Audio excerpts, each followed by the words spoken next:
വണ്ടി കണ്ട് പെന്തക്കോസ്തിൽ വന്നവർ ചട്ടി കണ്ടപ്പോൾ പിന്മാറിപ്പോയെന്ന് പറഞ്ഞാൽ അതിൽ വലിയ അതിശയമൊന്നുമില്ല. കെ വി തോമാച്ചായ ഈ കുറച്ച് ദിവസങ്ങളായിട്ട് കുറേ വാർത്തകളൊക്കെ ഇറങ്ങുന്നുണ്ട്, ഞങ്ങളൊക്കെ കാണുന്നുണ്ട്. പക്ഷേ തോമാച്ചായനോട് വേറിട്ട നിലയിൽ ചില ചിന്തകൾ പങ്കുവയ്ക്കാനാണ് ഈ പുതിയ എപ്പിസോഡ് അവതരിപ്പിക്കുന്നത്.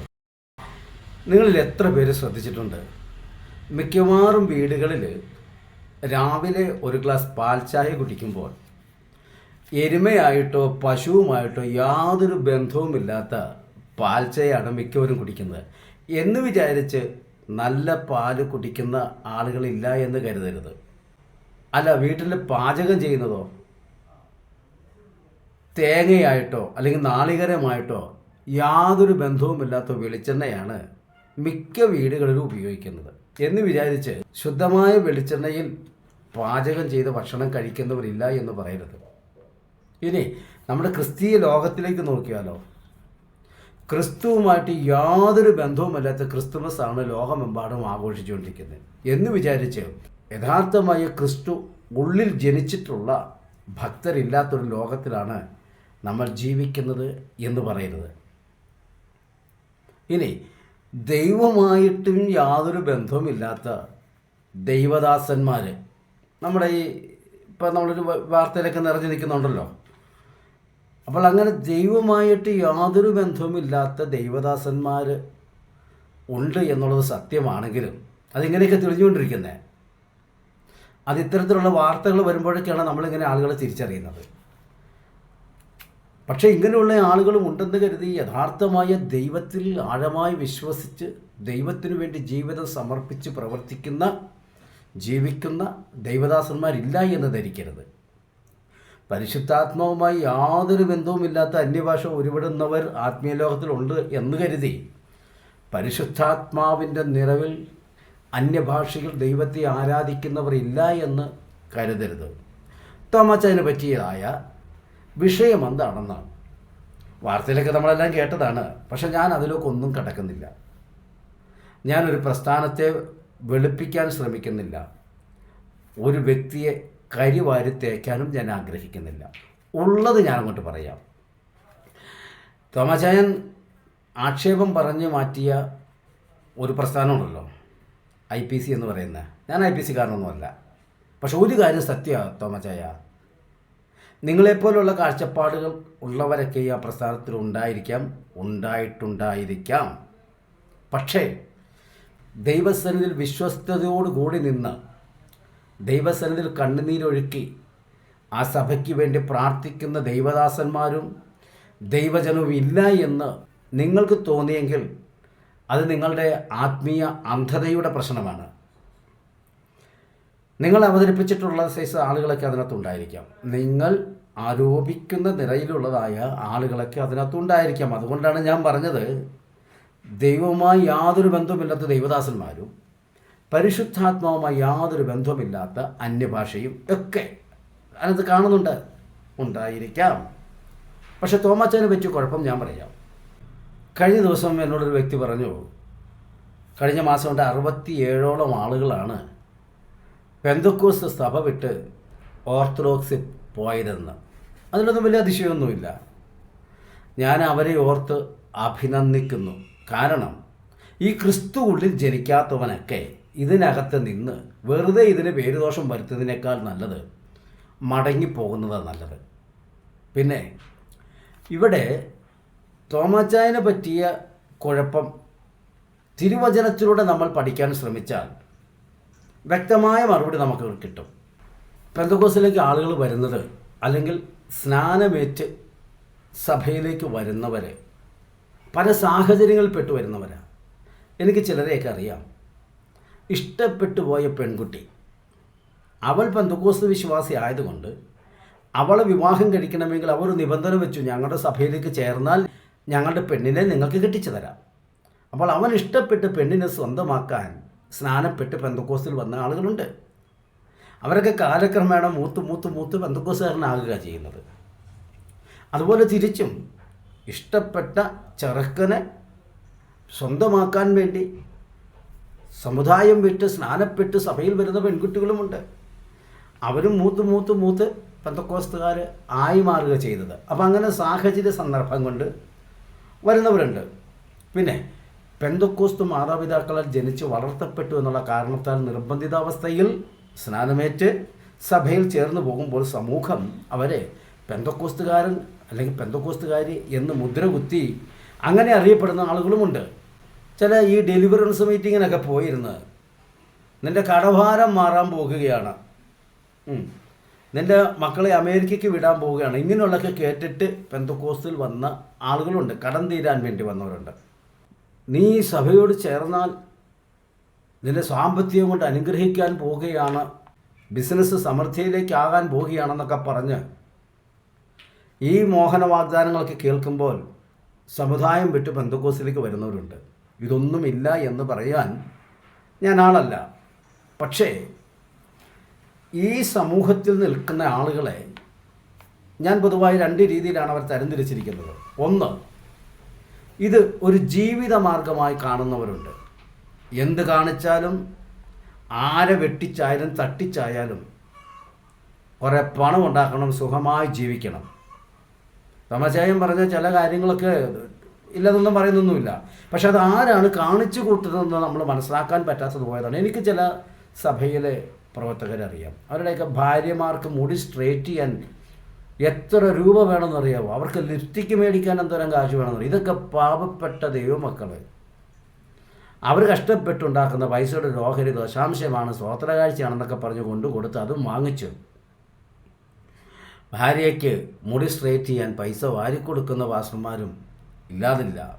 ഇതൊന്നും പെന്തക്കോസ്ത് അടിസ്ഥാന വിശ്വാസത്തെ വിലയില്ലാതാക്കി മാറ്റുന്നൊരു കാര്യമല്ല. അതാണ് ആദ്യം മനസ്സിലാക്കേണ്ടത്.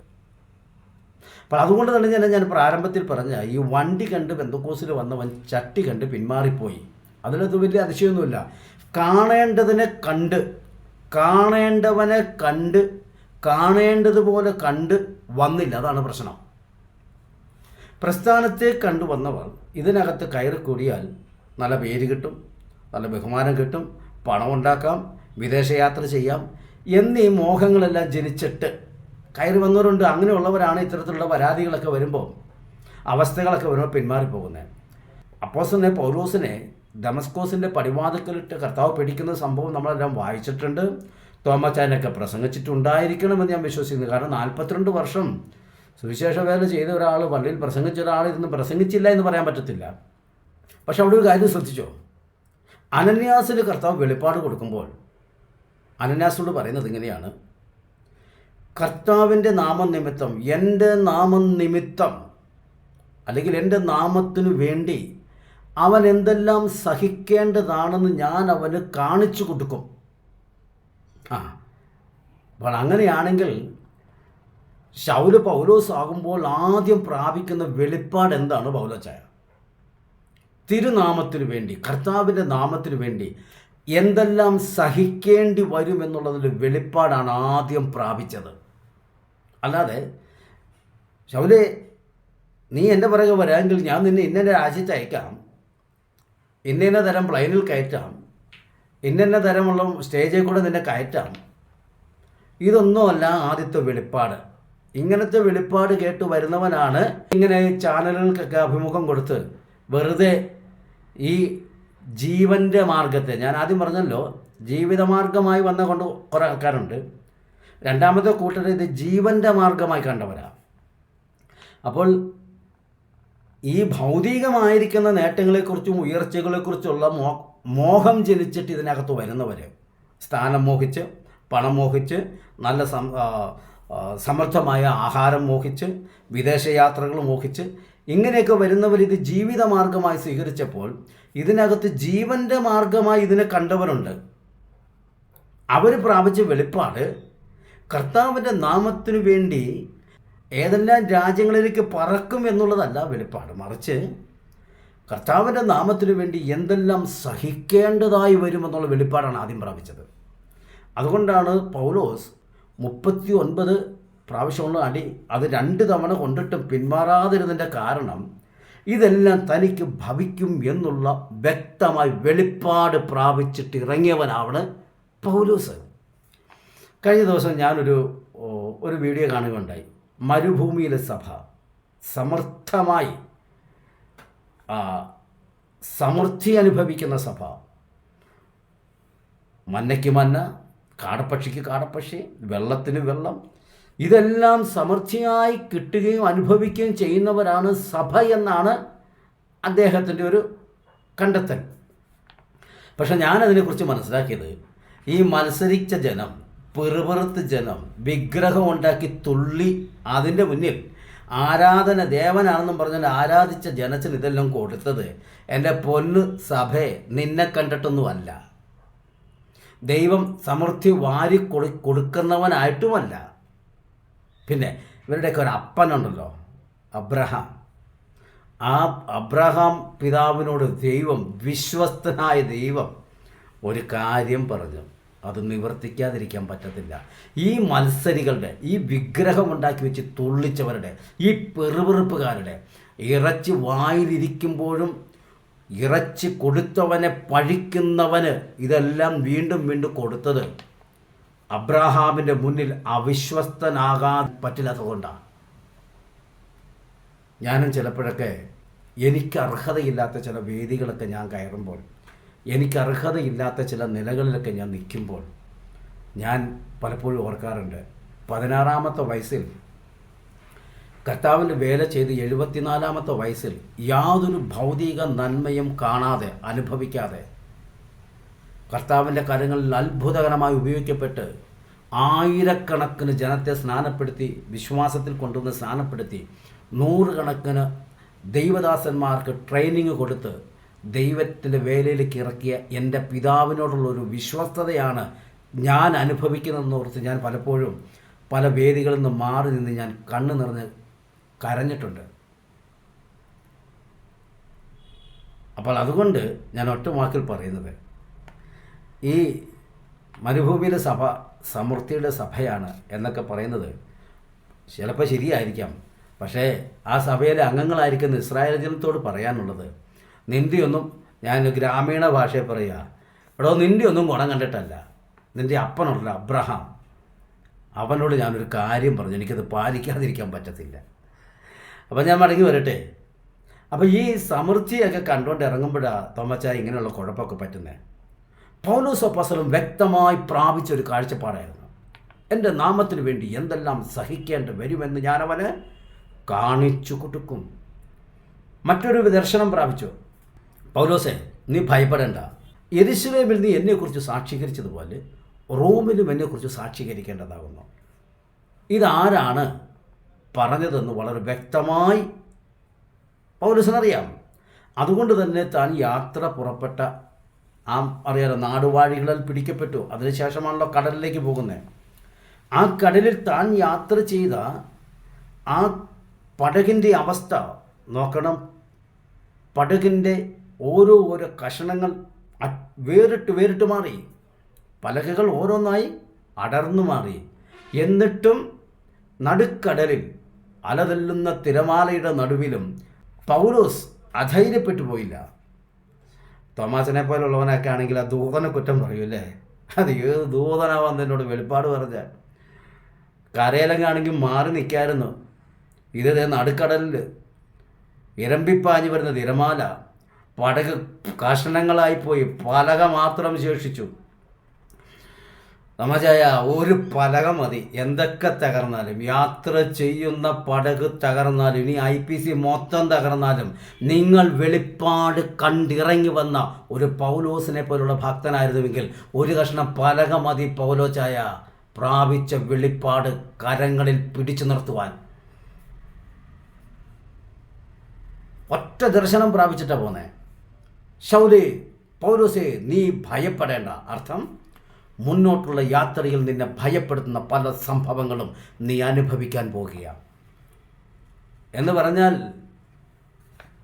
പൗലോസ് എന്ന് പറയുന്ന ഒരു പാസ്റ്ററായിരുന്നു 42 വർഷം ഇതിനകത്ത് നിന്നെങ്കിൽ, ഇതിൻ്റെ അപ്പുറത്തേക്ക് വന്നാലും പൗലോസ് എന്ന് പറയുന്ന 42 വർഷത്തെ പാരമ്പര്യം IPCക്കകത്ത് പറയാനുള്ള പൗലോസ് അപ്പോസ്തലൻ പറയും, IPC എന്ന് പറയുന്ന പടക് തകർന്നാലും എന്നോട് അരുളി ചെയ്തവൻ്റെ വാക്തത്വം നിലനിൽക്കും. ചേർത്ത് പറയട്ടെ, ആ പടക് അങ്ങനെയൊന്നും പൊളിയില്ല കേട്ടോ, പൊളിയില്ല. കാരണം അതിനു വേണ്ടി പ്രാണനെ കൊടുത്ത് കണ്ണുനീരൊഴുക്കി ഇന്നും നിലവിളിച്ച് ഉപവസിച്ച് പ്രാർത്ഥിക്കുന്ന ദൈവദാസന്മാരും ദൈവമക്കളും IPC എന്ന് പറയുന്ന പടകിനകത്തുണ്ട്. അതുകൊണ്ടത് നിലനിന്ന് പോകുന്നത്. അപ്പോൾ ആ ഒരു കാര്യം തോമാച്ചാന് മനസ്സിലായില്ല. അപ്പോൾ ഇവിടെ ഇനി ഈ പൗലോസിനോട് ദൂത് പറഞ്ഞ, അല്ലെങ്കിൽ പൗലോസിന് വെളിപ്പാട് കാണിച്ചു കൊടുത്ത കർത്താവാകട്ടെ, ദൂതനാകട്ടെ, ദൂതൻ വന്ന് സംസാരിച്ചെന്നാണ് പറയുന്നത്, ദൂതനാകട്ടെ, ഇതിനോട് പൗലോസ് എതിർക്കാതിരുന്നതിൻ്റെ കാരണം, ഇതെന്തൊരു ദൂതാ നീ എനിക്ക് തന്നത്, എന്തൊരു വെളിപ്പാടാ തന്നെ, എന്തൊരു ദർശന തന്നെ. ഇത് കണ്ടില്ലേ, ഞാൻ യാത്ര ചെയ്ത പടക് വരെ പലകകൾ വേറിട്ട് പോയി. പഴിചാരി അടുത്ത ചാനലിന് അഭിമുഖം കൊടുക്കാൻ പോകുകയല്ല ചെയ്തത്. അതിൻ്റെ കാരണം എന്തെന്നറിയാമോ? വ്യക്തമായ ദർശനം പ്രാപിച്ചിട്ടിറങ്ങിയവനാ. അവനെ വിളിച്ചവൻ ആരാണെന്ന് അവൻ ഉറപ്പുണ്ട്. അവൻ പ്രാപിച്ച ദർശനം എന്താണെന്നും അവന് ലഭിച്ച പ്രമാണം എന്താണെന്നും അവൻ ഉറപ്പുണ്ടായിരുന്നു. തോമച്ചായ 10-35 വർഷത്തെ പാരമ്പര്യം എനിക്ക് സുവിശേഷ വേലയിലുണ്ട്. എനിക്കൊക്കെ കിട്ടിയ അനുഭവം വെച്ച് നോക്കുവാണെങ്കിൽ പണ്ടേ യുക്തിവാദിയല്ല, ഭീകര സംഘടന ചെന്ന് വരണമായിരുന്നു. ഞാൻ മ്യൂസിക് ടീമുമായിട്ട് പ്രവർത്തിച്ച കാലത്ത് എനിക്ക് ഏറ്റവും വലിയ അനുഭവം ഉണ്ടായ സ്ഥലപ്പേരും കൺവെൻഷൻ്റെ പേരൊക്കെ പറഞ്ഞാൽ കോട്ടയം ജില്ലയിൽ പലരും അറിയും. അതുകൊണ്ട് ഞാൻ അതൊന്നും പറയുന്നില്ല. വിളിച്ചു വരുത്തിയിട്ട് കാണിച്ചു വിട്ട ഓരോ പരിപാടികളൊക്കെ ഞാനൊന്നും പങ്കുവയ്ക്കുന്നില്ല. പക്ഷേ അവിടെയെല്ലാം നമ്മുടെ വിശ്വാസത്തിൻ്റെ വേര് ആഴങ്ങളിലേക്ക് ഇറങ്ങുക ചെയ്തത്. മോശയാൽ നയിക്കപ്പെട്ട ജനത്തിൽ നിന്നും മോശ ആഴമേറിയ മുറിവുകൾ പലപ്പോഴും ഏറ്റു. ഒരു പ്രാവശ്യം പറഞ്ഞു, എൻ്റെ പേരങ്ങോട്ടൊന്ന് മായ്ച്ചു കളയാമോ എന്ന് ചോദിച്ചു. മനുഷ്യനല്ലേ, ചോദിച്ചു പോകും. പക്ഷേ അത്രയും പ്രതിസന്ധികളുണ്ടായിട്ടും ദൈവത്തിൻ്റെ അടുക്കൽ യഹോവയുടെ കൂടെ 40 രാവും പകലും നിന്നിട്ട് യഹോവയിൽ നിന്ന് പ്രാപിച്ചതുമായിട്ട് പാളയത്തിലേക്ക് ഇറങ്ങി വന്നപ്പോൾ കാണുന്ന രംഗം ചെറുതല്ല. ഒരു മനുഷ്യൻ എന്ന നിലയിൽ കോപിച്ചു, അത് ആ പലക എറിഞ്ഞു പൊട്ടിച്ചു.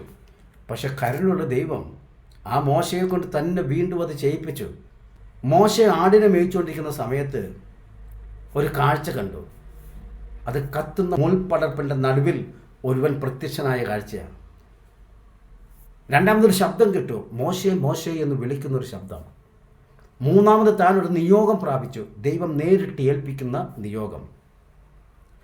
അതുള്ളത് കൊണ്ടാണ് ഈ ഇസ്രായേൽ ജനം ഇത്രയ്ക്കും ക്രൂരമായ, നന്ദിയില്ലാത്ത, നിഷ്ഠൂരമായ നിലപാട് സ്വീകരിച്ചിട്ടും മോശ പിന്മാറിപ്പോകാതിരുന്നതിൻ്റെ കാരണം അവൻ വ്യക്തമായി ഒന്ന് കണ്ടിട്ട്, വ്യക്തമായി ഒന്ന് കേട്ടിട്ട്, വ്യക്തമായി ഒന്ന് പ്രാപിച്ചിട്ട് ഇറങ്ങിയതാണ്. അതുകൊണ്ട് പ്രതിസന്ധികൾക്കൊന്നും മോശയെ പ്രമാണത്തിൽ നിന്ന് അകറ്റിക്കളയാൻ എനിക്കിവിടെ വന്നൊരു ബുദ്ധിമുട്ട്. ഈ തോമാച്ചാൻ്റെ വീഡിയോ കണ്ടപ്പോൾ ഞാൻ വിട്ടുപോകുന്ന സഭയിലേക്ക് ഞാൻ മടങ്ങിപ്പോകണമെന്ന് ആഗ്രഹിച്ചു. അതിൻ്റെ അർത്ഥം പ്രമാണം തൻ്റെ ഉള്ളിലില്ലായിരുന്നു. അവിടുന്ന് പോരാനുള്ള കാരണം അവിടെയും ക്രിസ്ത്യാനി എന്നുള്ള പേരല്ലേ? അതെ. അവിടെയും ബൈബിളല്ലേ? അതെ. അവിടുത്തെ പരിപാടിക്കും ആരാധന എന്നല്ലേ? അതെ. അവിടെയില്ലേ പാട്ട്? ഉണ്ട്. അവിടെയില്ലേ പ്രാർത്ഥന? ഉണ്ട്. അവിടെയില്ലേ പ്രസംഗം? ഉണ്ട്. പിന്നെ എന്തിനാ തോമാച്ച അതിട്ട് കൊണ്ട് പോന്നേ? അവിടുത്തെ പ്രമാണം ശരിയല്ലാത്തതുകൊണ്ടല്ലേ? അപ്പോൾ അവിടുത്തെ പ്രമാണം ശരിയല്ല, ഇവിടുത്തെ പ്രമാണം ശരിയാണെന്ന് ബോധ്യപ്പെട്ടിട്ടാണല്ലോ 42 വർഷം നിങ്ങൾ ഇതിനകത്ത് നിന്നത്. അപ്പോൾ ഇപ്പോൾ നിങ്ങൾ ഒരു സമൂഹത്തെ കുറ്റം പറയാനാണെങ്കിൽ ഈ പഴയ നിയമഭക്തനോ പുതിയ നിയമഭക്തന്മാരോ ആരും വിശ്വാസം നിൽക്കരുത്.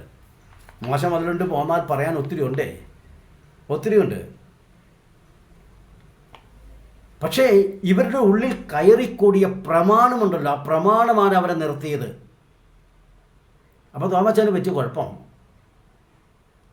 അടിസ്ഥാനത്തിൽ വേരൂന്നിയ പ്രമാണം ഉള്ളിലില്ലാതെ പോയി.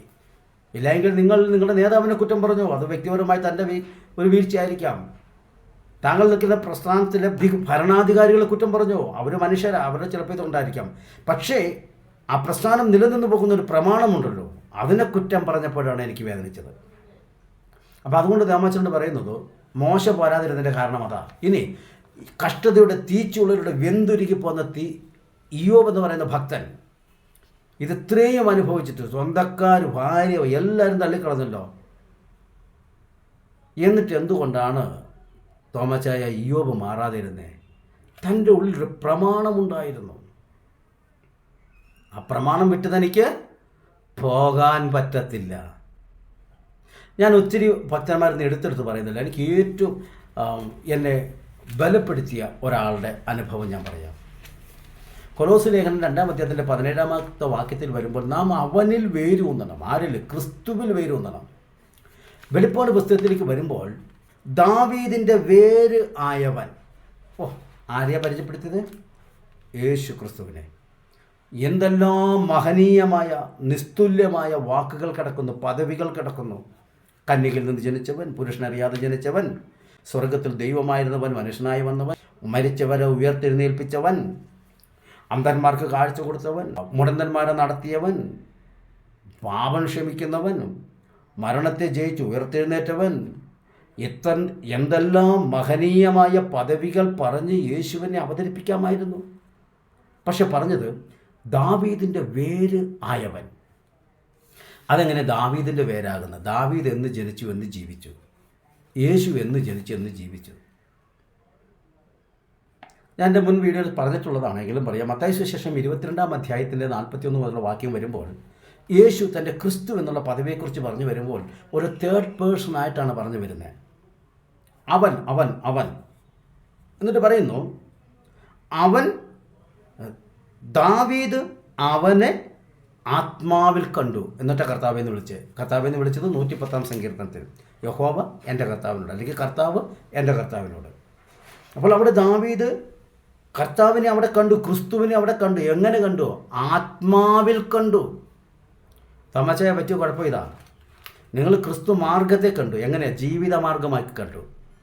എന്നാൽ അത് ജീവൻ്റെ മാർഗമായിട്ടാണ് നിങ്ങൾ കണ്ടതെങ്കിൽ ഈ പ്രസ്ഥാനമല്ല, ലോകത്തിൽ ഏതെല്ലാം പ്രസ്ഥാനങ്ങൾ നിങ്ങളെ ചതിച്ചാലും നിങ്ങളെ കൈയൊഴിഞ്ഞു കളഞ്ഞാലും നിങ്ങളവൻ്റെ പ്രമാണം വിട്ടു പോകത്തില്ല. നിങ്ങളുടെ വായിൽ നിന്ന് ഞാൻ വിട്ടുപോകുന്ന മാർഗത്തിലേക്ക്, ഞാൻ വിട്ടുപോകുന്ന സമുദായത്തിലേക്ക് തന്നെ തിരിച്ചു പോകാമായിരുന്നെന്ന് പറഞ്ഞാൽ അതിൻ്റെ അർത്ഥം ഞാൻ ഒരിക്കൽ ഛർദ്ദിച്ചത് തന്നെ എനിക്ക് കഴിക്കാമായിരുന്നു, ഹോട്ടലിൽ കയറി കഴിക്കേണ്ട ആവശ്യമില്ലായിരുന്നു പറഞ്ഞതിന് തുല്യമായി പോയില്ലേ തോമാച്ചായ?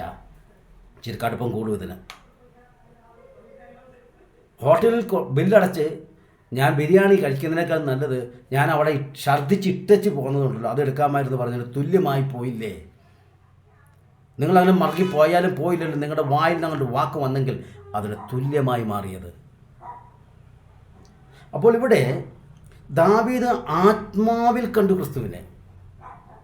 അതുകൊണ്ട് തന്നെയാണ് ഈ യേശുവിനെ ദാവീദിൻ്റെ വേരെന്ന് പറയാൻ കാരണം. ഞങ്ങളുടെയൊക്കെ നാട്ടിലിപ്പോൾ ഈ 2018 ശേഷം ഈ ചില വൃക്ഷങ്ങളൊക്കെ വീടിൻ്റെ അടുത്ത് നിൽക്കുമ്പോൾ ആ മരം വീടിന് ഭീഷണിയല്ലേ, ഉടനെ പറയുന്നൊരു കാര്യമുണ്ട്, 2018 വെള്ളപ്പൊക്കത്തിലും കാറ്റിലും ഈ മരം വീണില്ല.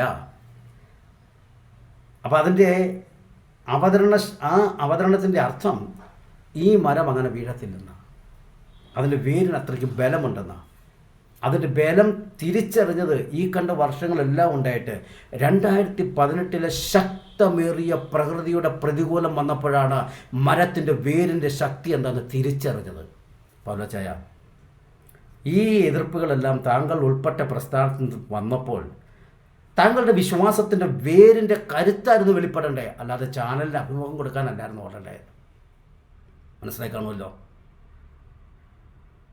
അപ്പോൾ ദാവീദ് കാട്ടിൽ വെച്ച് സിംഹവുമായിട്ടൊരു പിടുത്തം കൂടി, താൻ തോറ്റില്ല. കരടിയുമായൊരു പിടുത്തം കൂടി, താൻ തോറ്റില്ല.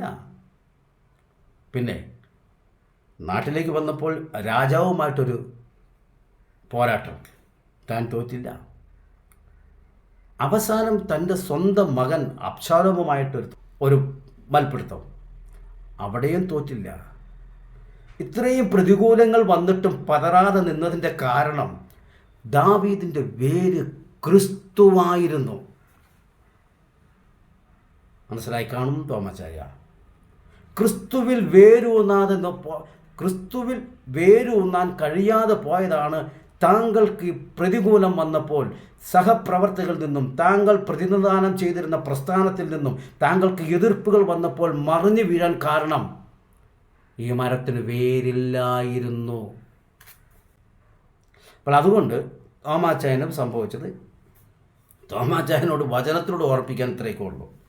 ഇനി എനിക്ക് എൻ്റെ ശ്രോതാക്കളോട് പറയാനുള്ളത്, ഇതുപോലത്തെ 10 അല്ല 100 അല്ല 1000 തോമാച്ചന്മാരും എത്ര വലിയ ചാനലിന് അഭിമുഖം കൊടുത്താലും കണ്ണുനീരൊഴുക്കുന്ന ദൈവദാസന്മാരും ദൈവമക്കളും IPCയിലുണ്ടോ, അതിനൊരു തകർച്ചയും പറ്റത്തില്ല. പക്ഷേ ഇത്തരത്തിലുള്ളതായ ഇത് ജീവൻ്റെ മാർഗമായിട്ടല്ല, ഇത് ജീവിത മാർഗമായിട്ട് പണമുണ്ടാക്കാൻ, സ്വത്ത് സ്വരൂപിക്കാൻ ഇറങ്ങിത്തിരിച്ച കുറേ വേഷധാരികൾ ഇവരെ കണ്ടെത്തി പ്രസ്ഥാനത്തിൽ നിന്ന് പുറത്താക്കിയില്ല എങ്കിൽ IPC അല്ല ഏത് സഭയായാലും ഇനി ഇത്തരത്തിലുള്ള നാണക്കേടുകൾ ഇനിയും അഭിമുഖീകരിക്കണം. കഴിഞ്ഞ ദിവസം ഞാൻ കേട്ടു ഒരു പാസ്റ്ററെക്കുറിച്ച്, അങ്ങോട്ട് ഓടിക്കോ, മുളക്കടിയിലേക്ക് ഓടിക്കോ, ഒന്നും അങ്ങോട്ട് ഏക്കത്തില്ല, കാരണം പുള്ളിക്ക് വേണ്ടപ്പെട്ടവരൊക്കെയാണ് ഓഫീസിൽ ഇരിക്കുന്നതെന്ന് പറയുക. ഓഫീസിലിരിക്കുന്നതെല്ലാം പുള്ളിക്ക് വേണ്ടപ്പെട്ട ആളുകളാണ്. വിശ്വാസികൾക്ക് വേണ്ടത് പാസ്റ്റർമാരെ സഭയിൽ എന്തിനു വെച്ചുകൊണ്ടിരിക്കുന്നത്? സ്വത്രാഴ്ചയും ദശാംശം കൊടുക്കുന്ന വിശ്വാസികളെ ശപിക്കുന്നവനെയൊക്കെ പ്രസ്ഥാനത്തിൽ എന്തിനു വെച്ചുകൊണ്ടിരിക്കുന്നു എന്ന്. ഇത്തരത്തിലുള്ള സാധനങ്ങൾ ചത്ത ഈച്ച തൈലക്കാരൻ്റെ തൈലം മുഴുവനും നാറുമാറാക്കുന്നു, പ്ലസ് താറുമാറാക്കുന്നു. ഈ ചത്ത ഈച്ചകളെ തിരിച്ചെത്തി പ്രസ്ഥാനങ്ങൾ പുറത്താക്കിയില്ല എങ്കിൽ സഭയാകുന്ന തൈലപാത്രം നാറുമാറ് മാത്രമല്ല താറുമാറുമാക്കും വെച്ചുകൊണ്ടിരിക്കുക. എന്നിട്ടും ഒട്ടും വിശ്വാസികൾക്ക് വേണ്ട, എന്നിട്ടും പ്രസ്ഥാനം വെച്ചുകൊണ്ടിരിക്കുന്നു. ഒട്ടും വൈകാതെ താറുമാറും നാറുമാറും ആകും. അപ്പോൾ അതുകൊണ്ട് എനിക്ക് എൻ്റെ ശ്രോതാക്കളോട് പറയാനുള്ളത്, 1000 10,000 തോമാച്ചന്മാർ എത്ര ചാനലിന് അഭിമുഖം കൊടുത്താലും നിങ്ങളുടെ വേര് ക്രിസ്തുവിലായിരിക്കണം. ക്രിസ്തുവിൽ വേരൂന്നി ഒരുവനെ പറിച്ചു കളയാൻ ആർക്കും പറ്റത്തില്ല. പറിച്ചു കളയാൻ കഴിഞ്ഞാൽ അത് മരത്തിൻ്റെ ബലക്ഷയമല്ല, മറിച്ച് അതിൻ്റെ വേരിൻ്റെ ബലക്ഷയമാണ്. അപ്പോൾ തോമാച്ചൻ്റെ വേരൂന്നിയ ക്രിസ്തു ഏതായിരുന്നെന്നാണ് ഇനി ഞങ്ങൾക്കറിയില്ലാത്തത്. പക്ഷേ യഥാർത്ഥമായി മരണത്തെ ജയിച്ചുയർത്തെഴുന്നേറ്റ ദാവീദ് വേരായി കണ്ടവനെ, അവനിലാണ് വേരൂന്നതെങ്കിൽ നിങ്ങളുടെ വിശ്വാസത്തിൻ്റെ കരുത്ത് അവിടെ വെളിപ്പെട്ട് വരണം. നിങ്ങൾക്കറിയാമോ, നമ്മുടെ ദേശത്തുള്ള ഭരണാധികാരികൾ, അത് പഞ്ചായത്താകട്ടെ അല്ല ഇനി അസംബ്ലി ആകട്ടെ നിയമസഭയാകട്ടെ, കൂട്ടത്തിൽ നിൽക്കുന്നവരെല്ലാം കാല് വാരുമ്പോൾ, പിന്തുണ പ്രഖ്യാപിച്ച് ആ പാർട്ടിക്കാർ കക്ഷികൾ കാല് വാരുമ്പോൾ ഭരണം താഴെ വീഴും. പക്ഷേ ഈ കർത്താവ് ഒരുവനെ തിരഞ്ഞെടുത്താൽ ഈ ലോകത്തിൽ നിനക്ക് കൈത്താങ്ങൾ തരുന്ന, നിനക്ക് പിന്തുണ തരുന്നവൻ കാല് വരുമ്പോൾ നിൻ്റെ കരുത്ത് വർദ്ധിച്ചു വരത്തുള്ളൂ. വചനത്തിൽ എനിക്ക് തെളിവുണ്ട്. ഇതൊരു പ്രസംഗമല്ലാത്തത് കൊണ്ട് ഞാൻ അങ്ങോട്ടൊന്നും പോകുന്നില്ല. ഒറ്റ വാക്ക് പറയാം, അവനെ അവർ ദേവാലയത്തിൽ നിന്ന് പുറത്താക്കിയെന്ന് അറിഞ്ഞപ്പോൾ, അത് കണ്ടപ്പോൾ യേശു അവൻ്റെ അടുക്കൽ ചെന്നു. അതുവരെ അവിടെ നോക്കി നിൽക്കുകയായിരുന്നു. അതിന് കാരണമുണ്ട്. അവൻ കുരുടനായിരുന്നു. ജനിച്ചപ്പോൾ കുരുടനായിരുന്നുകൊണ്ട് അവനെ വീട്ടുകാർക്ക് വേണ്ട, അവനെ കൊണ്ട് വഴി സൈഡിൽ തള്ളി. വീട്ടുകാരവിടെ തള്ളിവിട്ടു, നാട്ടുകാരെ ഏറ്റെടുത്തു. കാരണം കുരുടനാണ്, അവനൊരു വരുമാന മാർഗ്ഗമില്ല, എന്തെങ്കിലും കൊടുക്കണം. നാട്ടുകാരെ ഏറ്റെടുത്തു. അങ്ങനെ ഇരിക്കുമ്പോഴേ കർത്താവ് വന്നു, കണ്ണ് തുറന്നു. അവൻ്റെ കണ്ണ് തുറന്ന് അവന് കാഴ്ച കിട്ടി. ഇനിയിപ്പോൾ വല്ലവരും കൊടുക്കുമോ? ഇല്ല. അപ്പോൾ നാട്ടുകാരും തള്ളി. ഇവനെ നേരെ പള്ളിയിലേക്ക് പോയി, ദേവാലയത്തിൽ ചെന്നു. ദേവാലയത്തിൽ ചെന്ന് കഴിഞ്ഞപ്പോൾ ഇവൻ്റെ കണ്ണ് തുറന്ന് കണ്ടപ്പോൾ ആകെപ്പാടെ അങ്കലപ്പായി. അങ്ങനെയാണല്ലോ, ഒരുവൻ രക്ഷപ്പെടുന്നത് കാണുമ്പോഴാണല്ലോ വിഷമം മൊത്തം. ഏത് സഭയിൽ പോയി എന്തിനാ പോയി സ്നാനപ്പെട്ടെ? ഇവിടെ കുഴപ്പമില്ലായിരുന്നല്ലോ, ഇവിടെയും സഭയില്ലേ, ആരാധനയില്ലേ? ഒരു ജീവിതത്തിലൊരു വ്യത്യാസമൊക്കെ വരുമ്പോഴാണ് പ്രശ്നമുള്ളൂ.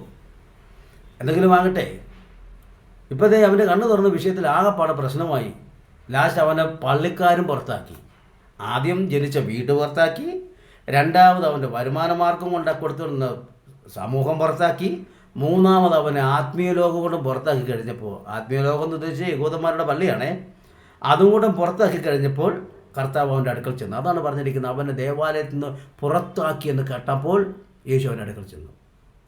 അപ്പോൾ എൻ്റെ തോമച്ചായ, താങ്കൾ യഥാർത്ഥമായി കർത്താവിനെ കണ്ട ഒരാളായിരുന്നുവെങ്കിൽ, താങ്കൾ ഉൾപ്പെട്ട് നിൽക്കുന്ന പ്രസ്ഥാനം താങ്കളെ പുറത്താക്കിയെന്ന് കണ്ടപ്പോൾ താങ്കൾ ദൈവഭാഗത്തായിരുന്നുവെങ്കിൽ കർത്താവ് താങ്കളോട് ചേർന്നു വരുമായിരുന്നു. ദേവാലയത്തിൽ നിന്ന് അവനെ പുറത്താക്കിയെന്ന് കണ്ടപ്പോൾ, എന്ന് പറഞ്ഞാൽ ആത്മീയ ലോകം, നിന്റെ സഹപ്രവർത്തകർ, നിനക്ക് നേതൃത്വം തരുന്ന നേതാക്കന്മാർ നിന്നെ തള്ളിക്കളഞ്ഞു എന്ന് അറിയുമ്പോൾ നിന്നോട് ചേർന്ന് വരുന്ന ഒരുവനാണ് കർത്താവ്. എന്തുകൊണ്ട് വന്നില്ല? അവിടെയാണ് ചിന്തിക്കുന്നത്. ഇനി കണ്ടറിയാൻ പോകുന്നൊരു സംഭവമുണ്ട്. താങ്കൾ ഒരാൾ ഈ ചാനലിന് അഭിമുഖം കൊടുത്ത് ഒരു വാർത്ത ഉണ്ടാക്കിയെന്ന് കരുതി, അതിൻ്റെ പിന്നിൽ IPC എന്ന് പറയുന്ന ഒരു പ്രസ്ഥാനമാണ് തകർന്നതെങ്കിൽ താങ്കൾ ജയിച്ചു. പക്ഷേ ആ പ്രസ്ഥാനം തകർന്നില്ല എങ്കിൽ തോമച്ചായ താങ്കളെ തകർന്നേ. മനസ്സിലായോ? ഇതൊക്കെ തിരിച്ചറിവ് വേണം. അപ്പം മോശ പറയും, പൊന്നു മക്കളെ, നിങ്ങൾ എന്തെല്ലാം തലകുത്തി മറിഞ്ഞാലും ഞാൻ ഒരുവനെ കണ്ട് അവനിൽ നിന്ന് കേട്ട് അവനിൽ നിന്ന് പ്രാപിച്ചിട്ടിറങ്ങിയവനാ. ദാവീദ് പറയും, എൻ്റെ പൊന്നു സിംഹം നീ ഒന്നും ചാടിയ, കരടിയെ നീ ഒന്നും ചാടിയാൽ, ശൗലെ നീ ഒന്നും വന്നാൽ, എൻ്റെ പൊന്നു മോനെ അബ്ശാലോമേ നീ ഒന്നും നോക്കിയാൽ നടക്കത്തില്ല മോനെ. എൻ്റെ വേര് ക്രിസ്തുവില, അത് ഞാൻ ആത്മാവില വേരൂന്നിരിക്കുന്നത്. അപ്പം ഞാൻ വളരെ വളരെ ഒത്തിരി ഭക്തന്മാരുടെ അനുഭവങ്ങളെടുത്ത് പറയാനുണ്ട്. വീഡിയോയുടെ ദൈർഘ്യം കൂടും, ഞാനിവിടെ നിർത്തുന്നു. അതുകൊണ്ട് തോമച്ചായ, ഇവിടെ പൊളിഞ്ഞത് IPC ഒന്നുമല്ല, ഇവിടെ പൊളിയുന്നത് താങ്കളാണ്. അതുകൊണ്ട് IPCയുടെ താങ്കൾക്ക് ഉൾക്കൊള്ളാൻ പറ്റാത്ത നടപടികളും സ്വഭാവങ്ങളും അനുഭവങ്ങളെല്ലാം വന്നിട്ടുണ്ട് ആ കേസ്. അതുകൊണ്ട് ജീവിതമാർഗമായി ഇതിനെ കണ്ടിട്ടുള്ളവരൊന്നും അതിനകത്ത് ഇല്ലയെന്നൊന്നും ഞാൻ പറയുന്നില്ല. ഏറിയ പങ്കും നേതൃത്വം അത് തന്നെയാണ്. ഞാൻ ഈ യേശുനാമക്കാരുടെ ഉപദേശത്തിനെതിരെ ഒത്തിരി വീഡിയോ ഞാൻ ചെയ്തതാണ്. അതുകൊണ്ട് ഗുണമുണ്ടായിട്ടോ. കുറേ പേരൊക്കെ അതിൽ നിന്ന് മടക്കി പോന്നു, കുറേയൊക്കെ സ്നാനപ്പെടാൻ തീരുമാനിച്ചിരുന്നവരും അതിൽ നിന്ന് പിന്മാറി. പക്ഷേ എന്നെ മുഖ്യധാര ചർച്ചകളിൽ നിന്ന് പലരും വിളിച്ച് എന്നോട് പറഞ്ഞിട്ട്, പൊന്നു സഹോദരൻ നിങ്ങൾക്ക് വേറെ തൊഴിലൊന്നുമില്ല, ഞങ്ങളുടെ നേതാക്കന്മാരൊക്കെ അമേരിക്കയിൽ പോയി ഇത് രണ്ടാമത് ഏറ്റ ആളുകളാണ്, അവർ നിങ്ങളുടെ കൂടെ കൂടുമെന്ന്. നോക്കിക്കേ, എന്തിനു വേണ്ടി? പണത്തിന് വേണ്ടി. ഇവിടെ പിതാവിൻ്റെയും പുത്രൻ്റെയും പരിശുദ്ധാത്മാവിൻ്റെയും നാമത്തിൽ സ്നാനം കൊടുത്തവർ, സ്നാനം സ്വീകരിച്ചവർ അമേരിക്കയിൽ ചെന്നിട്ട് എന്തിനു വേണ്ടി? ഇവിടെ ജീവൻ്റെ മാർഗമായി കണ്ടുകൊണ്ട് സ്നാനമേറ്റു, അവിടെ ജീവിതമാർഗമാക്കി കണ്ടുകൊണ്ട് സ്നാനമേറ്റു. ഇതൊക്കെയല്ലേ പറ്റിയ കുഴപ്പം. അപ്പോൾ അതുകൊണ്ട് തോമച്ചൻ പേടിക്കണ്ട. ഈ ചത്ത ഈച്ചയൊക്കെ ഉണ്ട്, ഇല്ലെന്നൊന്നും പറയുന്നില്ല, അതുണ്ട്. അതിനെ ഇനി പ്രസ്ഥാനത്തോട് പറയട്ടെ, ചത്ത ഈച്ചകളെ കണ്ട് മാറ്റിയില്ല എങ്കിൽ തൈലം മുഴുവനും നാറുമാറാക്കും, തൈലപാത്രം മുഴുവനും താറുമാറാക്കും. അതുകൊണ്ട് ഏകദേശം ഈ വേറിട്ട ചിന്തയിൽ പറഞ്ഞു വരുന്നത് എന്താണെന്ന് ഏകദേശമൊക്കെ മനസ്സിലാക്കി കാണുമല്ലോ. എൻ്റെ വീഡിയോ ഞാനിവിടെ അവസാനിപ്പിക്കുന്നു. ആരെയും വേദനിപ്പിക്കാനല്ല, ക്രിസ്തുവിൽ വേരൂന്നുവാൻ, കണ്ടിട്ട് കേട്ടിട്ട് പ്രാപിച്ചിട്ട് വിശ്വാസ ജീവിതത്തിലേക്ക് ഇറങ്ങിത്തിരിക്കുവാൻ, അല്ലാതെ വണ്ടി കണ്ടൊന്ന് ഇറങ്ങാനല്ല, കർത്താവിനെ കണ്ടിറങ്ങുവാൻ, സ്ഥാനമാനങ്ങൾ കണ്ടിറങ്ങാനല്ല, കർത്താവിനെ കണ്ടിറങ്ങുവാൻ, അമേരിക്കയിലും വിദേശ രാജ്യങ്ങൾക്കുള്ള വിസ കണ്ടുകൊണ്ടിറങ്ങാനല്ല, കർത്താവിനെ കണ്ടുകൊണ്ടിറങ്ങാൻ. പൗലോസ് കണ്ടതുപോലെ എൻ്റെ നാമത്തിന് വേണ്ടി എന്തെല്ലാം സഹിക്കേണ്ടി വരുമെന്ന് ഞാൻ കാണിച്ചു കൊടുക്കുമെന്ന് പറഞ്ഞ കർത്താവ് കാണിച്ചു കൊടുത്ത വെളിപ്പാടിൽ വേരൂന്നി നിന്ന പൗലോസ് പ്രതികൂലങ്ങൾ വന്നപ്പോഴും അതിനിട്ടല്ല നോക്കിയത്, കർത്താവിൽ നിന്ന് പ്രാപിച്ച വെളിപ്പാടിട്ട് നോക്കി നിന്ന് ആ ഒരു കഷ്ണം പലകയിലൂടെ പിടിച്ചു കയറി പ്രാപിച്ച വെളിപ്പാടിനെ പൂർത്തീകരണത്തിലേക്ക് എത്തിക്കുവാൻ കർത്താവിന് വേണ്ടി ശിരസ്സുയർത്തി നിന്ന് പൗലോസിനെ പോലെ നിൽക്കുവാൻ ഈ വീഡിയോ നിങ്ങളെ സഹായിക്കട്ടെ എന്ന് പറഞ്ഞുകൊണ്ട് ഞാൻ വാക്കുകളെ വിരമിക്കുന്നു. ആർക്കെങ്കിലും വേദനപ്പെട്ടുവെങ്കിൽ ഞാൻ ദൈവനാമത്തിൽ ഖേദിക്കുന്നു. എന്നോട് പരിഭവം തോന്നരുത്. ഞങ്ങളൊക്കെ ഒത്തിരി സഹിച്ച് നിൽക്കുന്ന ആളുകളായതുകൊണ്ട് പറയാതിരിക്കാൻ പറ്റത്തില്ലാത്തതുകൊണ്ട് പറഞ്ഞു പോയതാണ്. ദൈവം നിങ്ങളെ അനുഗ്രഹിക്കുമാറാകട്ടെ.